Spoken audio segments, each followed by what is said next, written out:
Next up today will be our first plenary session, which will feature reports from MAC staff. Before that, I do want to thank our sponsors who help ensure quality content while keeping costs low for our members. First, Blue Cross Blue Shield of Michigan, Enbridge, MMRMA, Consumers Energy, MAC Service Corp, Michigan County's Workers' Compensation Fund, and 44 North. Again, we do appreciate the support of our sponsors. And with that, it's my pleasure to welcome in MAC Board President Veronica Kleinfeld. Thank you. First of all, good morning, and I'd like to welcome everybody to MAC's virtual 2020 conference first plenary session. There's a lot to talk about today, obviously, with these challenging times. Our MAC staff is going to cover everything that MAC is doing to assist counties during this time. But first, I would like to introduce First Vice President Phil Kyers from Ottawa County to lead us in the Pledge of Allegiance. Veronica, shall we say the Pledge of Allegiance? I pledge allegiance to the flag of the United States of America and to the republic for which it stands, one nation, under God, indivisible, with liberty and justice for all. Thank you. Thank you, Phil. Before we get started with the speakers, I just have a few notes. There will be a question and answer at the end of each presentation. Please type your questions into the question field.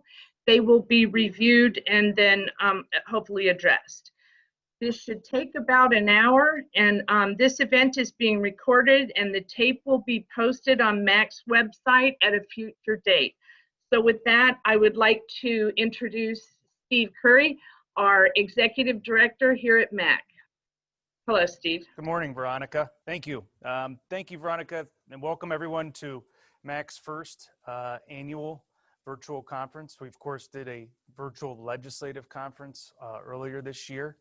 We've transitioned our annual conference this year to virtual as well, obviously.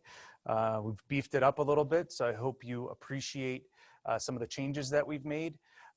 We've got Chase Creative here that's providing some support in the office. We've got a little bit different video set up. We've beefed up the breakout sessions. And of course, we've got a great plenary speaker coming up this week and head MSU basketball coach, Tom Izzo. So with that, I just want to give you a brief update on kind of what's been going on with MAC for the past, 9 months, 9 months out of the year, and what we've been working on, what we'll continue to work on before I transition over to Deena Bosworth, who is our Director of Government Affairs. So first, just a conference report. We have 171 registered attendees, 45 of 83 counties represented. Our largest delegation is Ottawa County, which we have 8 registered attendees. So thank you, Phil, for stepping up down there and your folks. And our largest region is Region 3 with 30 attendees, and that's our Southwest region. I also wanted to touch a little bit on our MAC COVID-19 response. Once we went telework, which occurred in March, mid-March, the MAC staff, MAC Association did not miss a beat.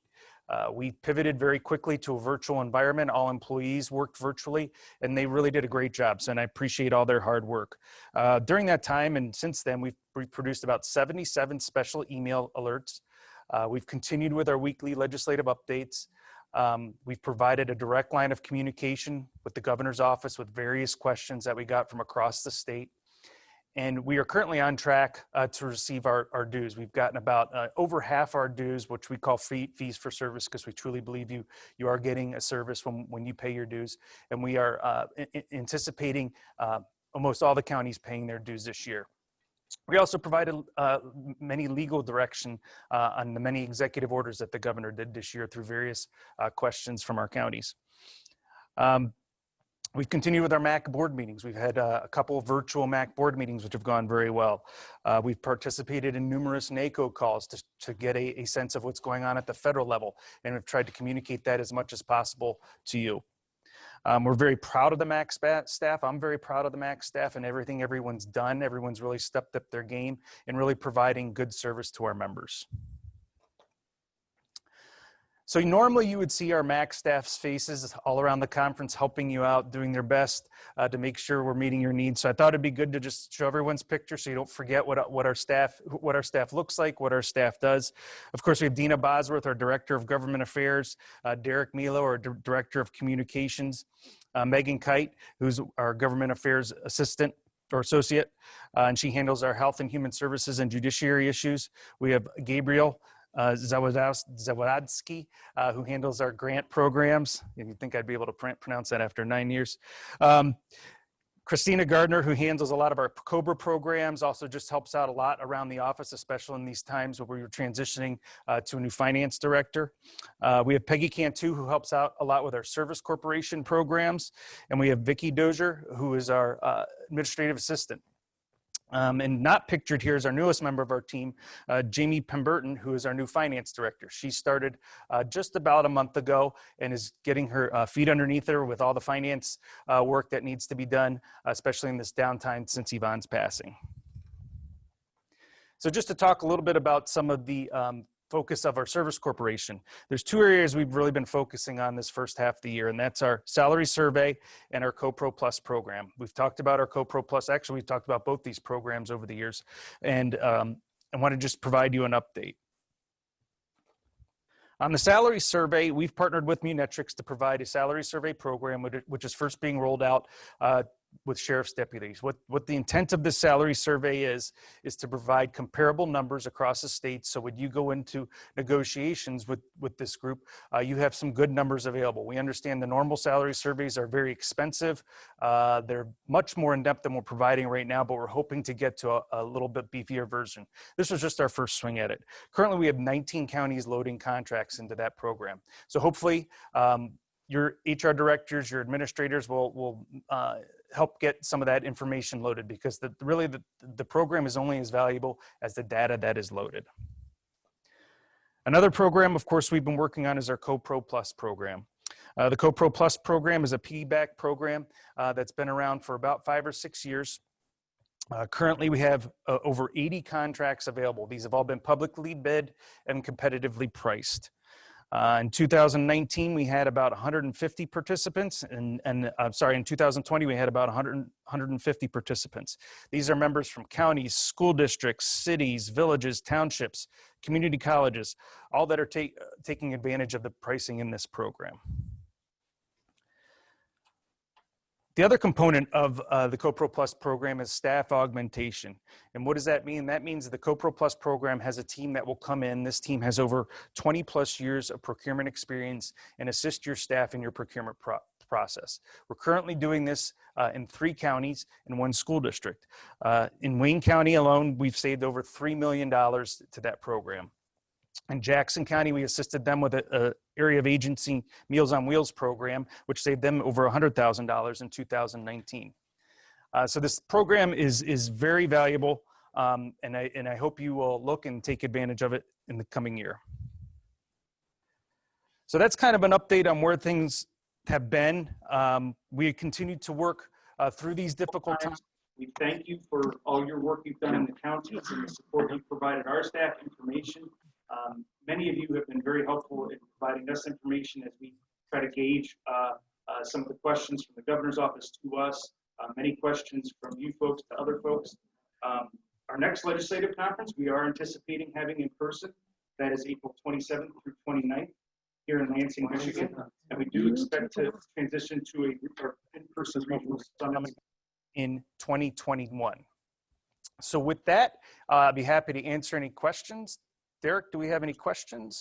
Steve, we do not have any questions yet. I apologize. Our split screen effect didn't quite engage properly. Apologies for that.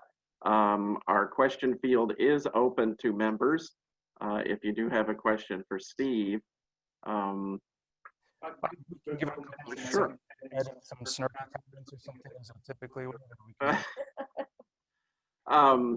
Steve, you might talk a little bit more about how we're operating in the office right now. Sure. About how to engage with us. Yeah, good point, Derek. We are in a student work environment right now is what we're calling it. We do not have have full staff in our office, but our staff is fully functional outside the office. So some people are in the office, some people are out of the office. When we are in the office, I do feel like it's a very safe environment. Your masks in the public areas. Those of you that have been to our office know that it does provide a very social distance environment since everyone has their own office. We're protecting our employees at the front desk through screens and things like that. So yeah, we're still fully functional. We're in a pseudo telework where employees are working sometimes remotely, sometimes in the office, but we typically don't have a full staff in the office at any point in time. Okay, we're still open to questions from the audience. Steve, you mentioned that we are actually right now collecting membership dues. I think at last count, we were approaching 50 of our members so far had paid their dues for the year. And back, we're a little unusual and we run on July 1 fiscal. Are those the numbers? Is that? Yeah, that's basically on track where we've been in past years, which we're very appreciative to see. Budgets, which Deena will touch on here, will. You know, we had some concerns coming in, but we're glad to see that those members have stepped up their game and continue to hope that folks will continue to pay their dues throughout the year. Okay, we've got a question here. Where will the summer conference be next year? Next year, the annual conference is at the Grand Hotel on Mackinac Island. As we rotate through our conference places, this year we were supposed to be in Kalamazoo. We pushed that off to 2023, I believe. So we'll be in Kalamazoo in 2023, but next year we'll go to the Grand Hotel on Mackinac Island. Okay, any other questions from the audience?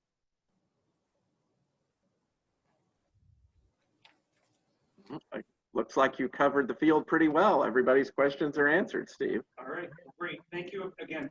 Thank you, everyone, for participating. We look forward to a great conference over the next few weeks. I'm going to turn it over right now to Deena Bosworth, who is our Director of Government Affairs. You all know her, and she's going to provide an update on what's been going on here in Lansing and probably a little bit on the federal level as well. So, Deena. Thank you, Steve.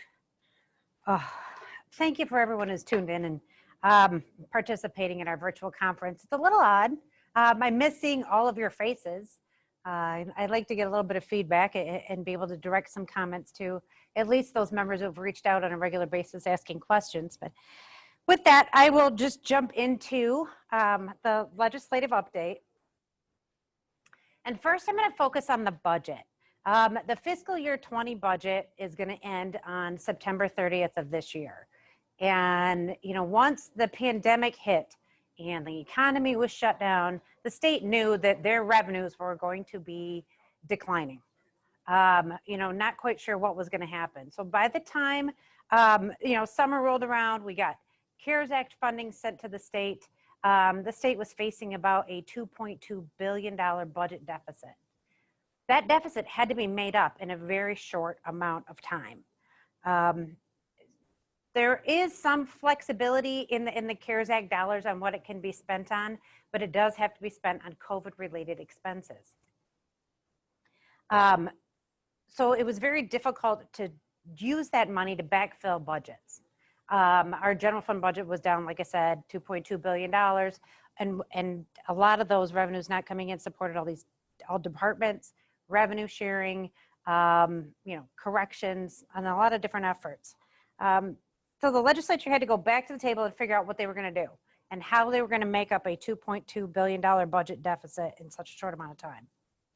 So what they came up with was, you know, for local units of government, this was what they gave us. They gave us $100 million available for hazard pay for first responders.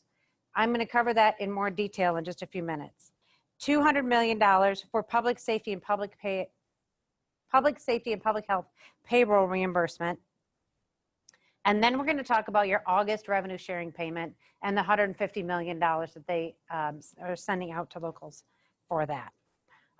Also, to balance the budget, they had to tap into the rainy day fund. They had to make huge cuts to state departments. And then they did utilize CARES funding for payroll for the Department of Corrections and the Michigan State Police. And I mention that because it's going to be very relevant when we start talking about the money that they send out to counties. So for hazard pay, I've received many phone calls, and I know the Department of Treasury has received phone calls about what this hazard pay program really is. Again, this was $100 million that was set aside out of CARES Act funding for first responders for hazard pay. So their $1,000 bonus pay is what the maximum amount is for that. This $100 million is set aside at the Department of Treasury for local units of government to apply for, to give to their first responders. Now, here on your slide, you will see the eligibility list. Unfortunately, this does not include everyone that has been on the front lines. It does not include your office staff that has been there or facility staff. It doesn't include the clerk's office. It's really just law enforcement, paramedics, ambulance, that type of thing. The program is $1,000 per person, a maximum of $5 million per local unit that's applying for it. Round one, applications have to be in by September 20th, so that's coming up. And then the local unit of government is supposed to pay this out by September 30th. Now, we worked hard with the legislature to ensure that this could be fronted to you as much as possible so that you did not have to tap into your other funds in order to pay this and then get reimbursed. So hopefully for those who have applied for this, you already have heard back from the Department of Treasury whether or not it's being awarded. They are saying that the payments will go out no later than November 14th, but I do know they're working on getting them out sooner than that. A couple of things about this hazard pay program. The Department of Treasury tells me there's about 600 local units and or authorities who have applied for this program. And it's roughly around $40 million, probably a little less than $40 million. It was $25 million at the beginning of August. I don't think that this $100 million is all going to be utilized. So we're going to work with the legislature to hopefully put this back into some sort of fund for local units of government. A couple of things, and also remember, you still have to cover your payroll expenditures. So your payroll taxes are not allowed to be covered by this fund. Now for the public safety, public health payroll reimbursement program. Again, this is $200 million that was set aside in a supplemental budget bill for fiscal year 20 to help local units of government with their expenses. Again, CARES Act funding is not to be used for revenue replacement. So how do we make this available to local units of government as much as possible while recognizing your loss in revenue? So the legislature came up with this public safety, public health payroll reimbursement. What this is you have to apply to the state for, the first round of application is for payroll expenses for April and May. They plan on distributing this money out by September 18th. So it's whatever your payroll expenses were for public safety and public health in the months of April and May, and distribution out by September 18th. If there are additional funds available, if it is not all utilized, which I'm cautioning you, it probably is going to all be utilized, but if it's not all utilized, then they will have a second round that you can apply for.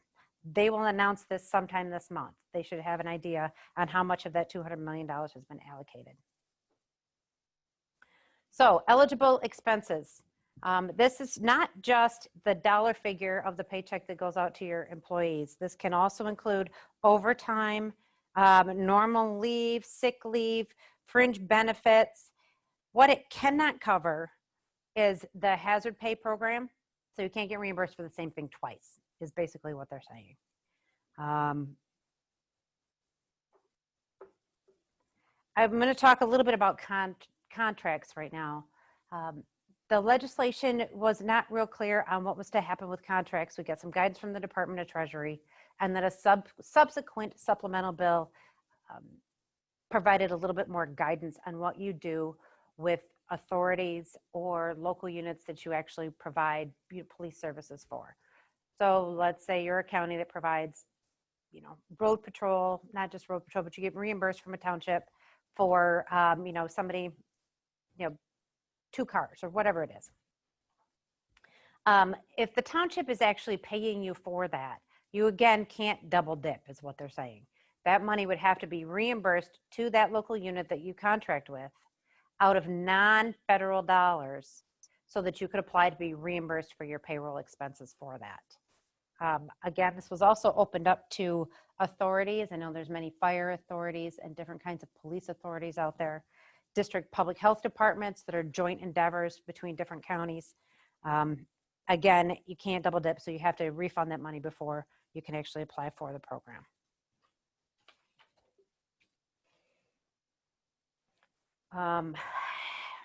This is where it gets a little complicated, and I've had several conversations with counties across the state, especially administrators that are very concerned about what the federal guidance means. The federal guidance regarding whether you budgeted for this as of April 27th, 2020 or not. We've received 5 different iterations, I believe, of different guidance on what the money can be used for and what the criteria is. So yes, one of them says you cannot use these funds for something that you've already appropriated in your budget that was adopted as of March 27th, 2020. But, and this is where the big but comes in. They are also saying that you can use this for your public safety and your public health payroll expenses. And that's both at the federal level and at the state level. And I mentioned earlier that the state is utilizing CARES Act funding for their Department of Corrections payroll and for their Michigan State Police payroll. It is assumed that public safety and public health are substantially dedicated to the pandemic response. And because they are substantially dedicated to the pandemic response, then therefore that makes those expenses eligible for reimbursement under the CARES Act funding based on the guidance. The issue has been brought up about the in excess of $750,000, you are subject to a single audit. We completely understand that. And I think that, consulting your own auditors and your own legal counsel is a wise idea. I'm not an attorney, so I'm not going to give you legal advice on that. I'm just saying that this is what the federal guidance has said. After that, I'm going to leave it up to each county to make a determination on what they want to utilize those funds for.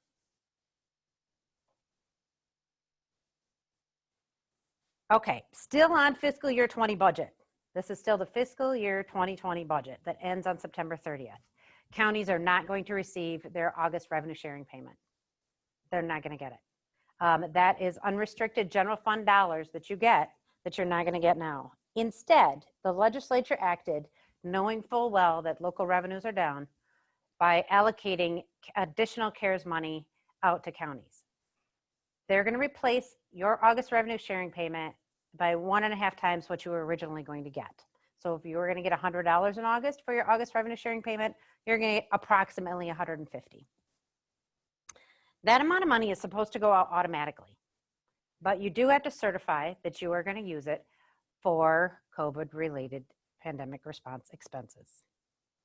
Department of Treasury is going to ask you that, and you're going to have to justify it later. So the money is going to come. It's just how do you allocate it? Now, we talked earlier and a lot about public safety and public health payroll reimbursement. And so when I've talked to a lot of commissioners out there and administrators, we've talked about how you could allocate those funds to your June, July, August, September public safety and public health payroll. That is likely to exceed your August revenue sharing payment. And remember, this is just 1/6 of your payment that you get throughout the entire year. And it's just that one that's being replaced with restricted revenue. Hopefully by reallocating those dollars, that will free up general fund money and help balance your fiscal year 20 budget. Now let's look at fiscal year 21. Originally, we were looking at another $3+ billion budget deficit for fiscal year 21. Revenues, they weren't sure what was going to come in. We still aren't exactly sure what it's going to look like, but we're hearing rumors that it's not as bad as we originally thought. On August 24th, there will be a consensus revenue estimating conference here in Lansing where they will figure out how much money they actually expect to have to allocate toward fiscal year 21 budget items. So like I said, the state doesn't have that much in general fund dollars. They just don't. And it has to support a whole host of departments and our statutory revenue sharing payment. So if there's a $3.1 billion budget deficit, that's 29% of the state's general fund. And that will have to be cut from somewhere. But luckily, the newest projections are showing a budget deficit about $1 billion, maybe $1.5 billion, which would be about 15% of the state's general fund. But you also have to understand there's increasing expenses. They've been passing a lot of policy issues that are going to require more general fund dollars to support them. We already know that indigent defense is a huge ticket item. We know that the expungement issue is going to take money. The raise the age money is going to take policy is going to take money. We're still don't really have a full solution for roads, but hopefully, if they think they can get some creativity going and figure out maybe road funding and free up some general fund dollars. But we'll see. Again, that budget has to be done and passed by the legislature and enacted by October 1st. So we can avoid a partial or full shutdown, however that works for state government. It just depends on what happens. We do know that legislative leaders in the governor's office are talking and trying to figure it out. And hopefully, if the budget deficit isn't as bad as originally projected, things can move forward at a regular pace or at an accelerated pace to get it done by October 1st. I'm going to switch now to some policy issues. We are all well aware that we need stable court funding. This has been a topic that we've covered multiple times over the years. What we're looking at here is how are we going to fund courts going forward on a long-term basis? Right now, we are allowed to charge user fees on our defendants in order to help fund the court system. That authority was granted to us so that we could, through October 1st of 2020 this year. That was going to allow counties and the legislature time to figure out how to create a more stable court funding system. Unfortunately, that report and those recommendations have not yet been adopted. There's been a significant amount of conversation in Lansing about it, but no real fixes or changes put in place. So we've got House Bill 5488 that has made its way through the House and through the Senate committee and is now waiting on final action on the Senate floor. We anticipate the Senate to vote on that as soon as they get back in September. That bill, sponsored by a former county commissioner, Representative Sarah Leitner, should go to the governor's desk and get signed. We don't see, any real obstacles there. It's just a matter of getting it done and the timing. That bill will extend your authority until October 1st, 2022. Jail task force and on jail and pretrial incarceration. I think this has been an issue for quite some time, and we're trying to look for efficiencies. There was a group put together. They came out with their final recommendations in January. Those recommendations have now been drafted into legislation. We have 13 bills in the House and 6 bills in the Senate, and they're looking to implement some of them. Bicameral, bipartisan package of bills. I think with this COVID-19 pandemic, we've been faced with how do we decrease jail population on an accelerated rate. So I think that when the legislature gets back, they're going to focus very hard on trying to get these bills enacted. Veteran Service Fund. Some changes are in the process. Megan Kite in our office, who works on these issues, has been working very hard with the department on trying to change the law to give a little bit more flexibility on the Veteran Service Fund. And what she's trying to do is to address some of the budget shortfalls that we've had. Again, the legislature is recognizing that there's been a revenue shortfall at the local level. So your maintenance of effort payment for your Veteran Service Fund grants may be a little tight. So we're looking at changes to the law to create some of that flexibility. You know, we're still supporting that $5,000 base amount that goes out to each county. But the department's also seeking some more flexibility on what the grants can be used for. And they need, you know, funds to help with some of their administrative costs as well. That should be drafted and introduced yet this fall. Hot topic for your county commissioner terms. These bills have been introduced in both the House and in the Senate. Different bill sponsors. Senator McBroom has the bills in the Senate, and Representative Boland and Representative Leitner have the bills in the House. The House Committee on Local Government or House Committee on Elections voted them out. And so now they are sitting in the House Ways and Means Committee. Still awaiting action. I spoke to the committee chair this morning, and he's well aware of the need to get this done and the interest for county commissioners. Representative Brant Iden is a former county commissioner from Kalamazoo County, so he very much appreciates everything that you do and would like to see this legislation get enacted. So working with him to see if we can get some movement on that. In addition, we've had one hearing in the Senate on the issue and not much opposition. I think the sticking point right now is whether or not county commissioners would be elected on a gubernatorial election cycle or a presidential election cycle. Again, that issue has not been resolved, so we're kind of at standstill at this point. And with everybody being out of town for so many months and wrapped up in COVID-related issues, it's not been at the top priority of all the legislators. We're going to get working on it this fall, though. One issue that's been taking a significant amount of our time has to do with solid waste management plans and rewriting them into materials management plans. This is Part 115 of NREPA that is being rewritten as we speak. Extremely dense package of bills that addresses recycling rates across the state. It sets goals. 30% of municipal solid waste to be recycled by 2025. It deals with siting of landfills, bonding, what happens post-closure. It deals with permits and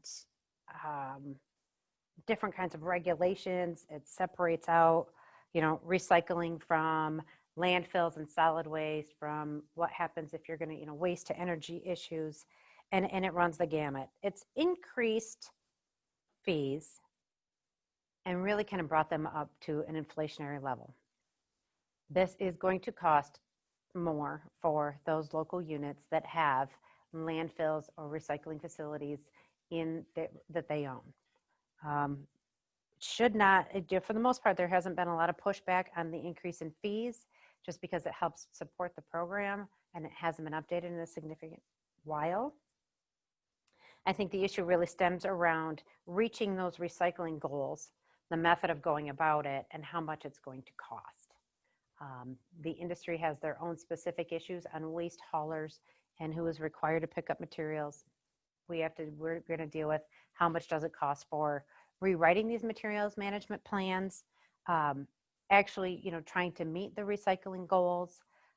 Is there enough of a market out there? Can we economically make this work or not make this work? I will say this, I've had a significant amount of help from different people across the state on trying to figure out what we do on these materials management plan bills, and it's greatly appreciated. Moving forward though, number one, MAC has not yet taken a position on the bills. Our platforms say we absolutely support recycling. We need money to rewrite these plans. Absolutely we do. It's been 20 years since they've been done. But as far as the entire package of bills, we're waiting until our committees start again in the fall, where we can really talk about it and get into the details of what this legislation means for each county out there before we move forward.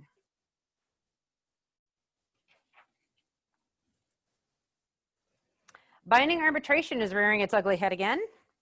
Thank you, Representative O'Malley. House Bill 4623 would extend binding arbitration to your corrections deputies across the state. It is part of our policy platforms that we oppose the expansion of binding arbitration. In that it's very difficult to plan for your budget or deal with other negotiating unions within your county if you've got binding arbitration for just one small sector of your workforce. So for those reasons, we have absolutely opposed binding arbitration going forward, or expansion of it to sheriff's deputies. I think the bill, it has interest in the House and in the Senate, but I'm not quite sure it's going to move at this point in time. It's passed out of its first committee. It's sitting in House Ways and Means. If you're against it, I would recommend making phone calls. Let's just put it that way. I'm going to spend a little time talking about property tax foreclosures. We know that the Raffaele decision came down earlier this summer that says that local units of government who foreclose on property are not entitled to the excess proceeds when you dispose of that property. That the Michigan Supreme Court has ruled that this is an unjust taking. Well, for local units who do this, there are 12 counties out there who have turned their foreclosure process over to the state. And for the rest of the counties out there that go through the foreclosure process, they're well aware, you're all well aware that there are some properties where you sell it for more than you had into it for rehab and maintenance, and there are some that you dispose of at a loss. And we would like to think about this as sort of balancing that amount out. But now, without the ability to retain those excess proceeds, you're looking at just covering your fines and fees on those properties that sell for more, but then also taking a loss on those properties that sell for less. And so now it is going to be out of balance for those counties. We're not quite sure what the financial implications are at this point. We don't know, which statute of limitations they're going to consider to figure out how far back you have to go in order to give excess proceeds back to previous property owners. We're not quite sure, what the losses are going to look like across the state. I think we're going to need to look at what eligible costs and fees are, and really define that in the legislation so that we know what you can cover and what you cannot cover in your foreclosure process. So we're putting together a work group, and we're putting together a work group of county commissioners, administrators, and attorneys to really take a look at what the court decision said, what it means going forward, and what we can recommend as far as legislation. I know the county treasurers are also looking at legislation and trying to figure out how to tackle this issue going forward. As far as timing, again, we don't really know when we have to have this done yet, because we're not quite sure what the orders are going to be or how many lawsuits we're going to have to settle at this point. So that's going to be sort of a question for that work group going forward. And I want to thank everybody for all the interest in that issue. I've received several emails on people who've wanted to participate and provide their expertise. Thanks, Deena. As usual, we have lots of questions off of your report. Steve, why does this happen to me? It should happen to you. I think you should come back up here and answer questions. Let's touch on binding arbitration real quick. Question from Anonymous. Is there a template resolution for the binding arbitration issue? Oh my goodness, I'm sure we have one in the archives. I'll look and try and find one. All righty. I'm gonna write that down. Next, we have a couple of questions from Bob Showers up in Clinton County. Where are we on changing road commissioner terms of office from 6 years to 3 years? I need to amend my platform. That's not in our platform, Bob. We have to work on the commission. Okay, so we got some platform work there for you, Bob. Bob's other question, anything new on local road funding? No. That's really, I'm sorry, the question, Anything more on local road funding? and the answer about it, no. At this point, we're still trying to figure out, they've been grappling with the budget and what they're gonna do. I know that in the beginning of the year, when they knew that the contract was going to be Severely restricted. the administration said I was really going to pull back and hold on to as many dollars as I could. And so talking about expending dollars that are not already budgeted for or out there has not been, obviously top priority. I think once we figure out how the Fiscal year 21 budget is gonna come out. that's when we'll start talking more about our funding again. Okay, Jim Marino up in Isabella County. Any relief for clerks in the counting and processing of absentee ballots? That's a hot topic, isn't it? I know. As far as relief for them, I don't. I really don't know at this point. I know the Secretary of State had a pot of CARES money that should be utilized to deal with earlier elections. I'm not quite sure right now how those funds are being expended. We can look into that for you. I do know there's legislation out there that's supported, You know, at least by the Democrats in the administration, that would allow absentee voter ballots to count as long as they were postmarked by election day, if they came in within 48 hours of the closing of the polls. Now, that being said, the bill hasn't moved at all. So I'm not quite sure what's going to happen between now and November. Okay, apologies there. We had a little technical glitch on the audio. Next question from Jackie, I think down in Cass County. Going back to the public safety and health reimbursements, our question is, what about volunteer fire department?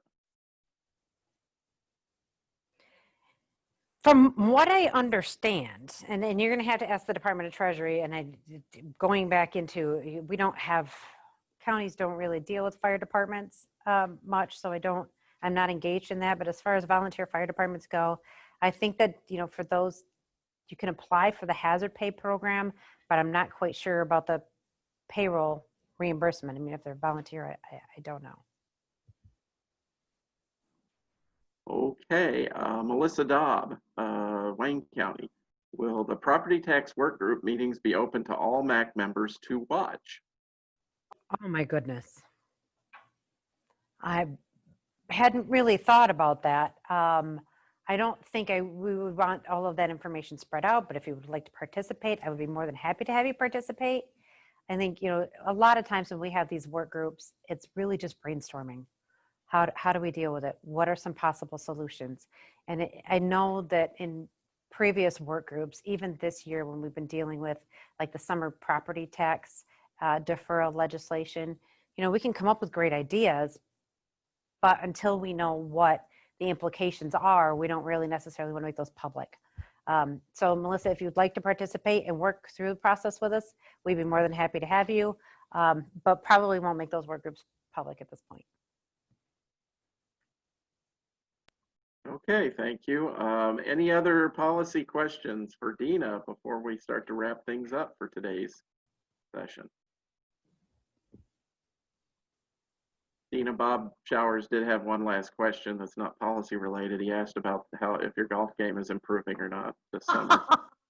I've not been playing much golf. I think you need to talk to my boss about that. Kathy Pullen, how is HB 4590 coming along? 4590. Representative Kim Benzie has a bill out there that would allow local units, counties to assess a hotel motel tax if you're a coastal county. As far as I know, that hasn't really had any movement, but you know, we can look at it. MAC has been supportive of that in the past and we'll be more than happy to work with her on it. I really think that it's going to be a very busy lame duck session. I think, you know, this year, because they've been gone so much and so much of the focus has been on how do you work remotely? What do you do remotely? How do you deal with the budget deficits and the economy shrinking?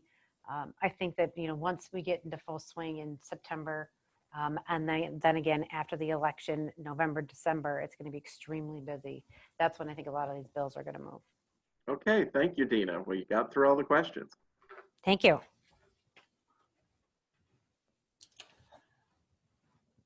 Thank you, Deena. I agree. I think September is going to just be all budget all month. And then we get into a lame duck session that, you know, as lame duck usually is unpredictable. And this year, probably more than ever, will be more unpredictable.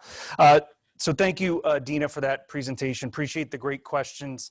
Always good to have engaged members. And of course, we've done another great job of it today. Want to thank again the staff for the hard work on this virtual conference. It's taken a lot of preparation, a lot of testing, a lot of hard work to put into this over the past few months to get this done. Also want to thank Veronica, the MAC board. They've been very supportive in these times to help us, you know, give us guidance on what they think is best for this organization. As unpredictable and as things are changing at every moment, they've been very supportive of us on what we need to do and how we need to get there. So thank you for joining us today. Please consult your registration emails and conference program for details on upcoming conference events. You can also visit the conference page of the MAC website at micounties.org.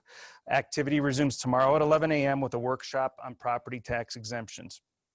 We wish to thank our sponsors who help ensure quality content while keeping costs down for our members. Blue Cross Blue Shield of Michigan, Enbridge, MMRMA, Consumers Energy, MAC Service Corporation, Michigan County's Workers' Compensation Fund, and 44 North. So with that, we've got our first day in the books. Again, thank you everyone for participating. We look forward to another great week and next week of MAC's annual conference. Thank you.